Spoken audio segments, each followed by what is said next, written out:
Hey guys, what's up? Welcome back to another video of our channel. Today, I'm going to tell you how to insert checkbox in Microsoft Word. So without wasting any more time, let's start our today's video.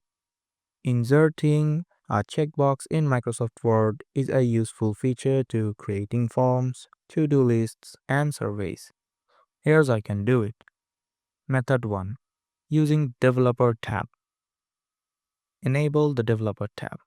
Go to File, then Options, then Customize ribbon.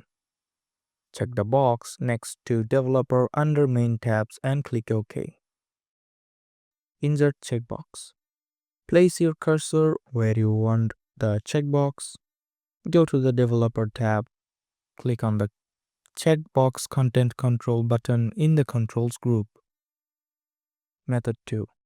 Using bullet points for printed documents. Go to Home tab.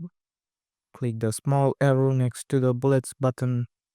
Select Define New Bullet. Click on Symbol.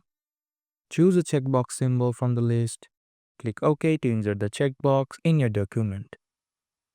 So that's it guys, hope you liked this video. If you found this video helpful, don't forget to hit the like button and subscribe to our channel.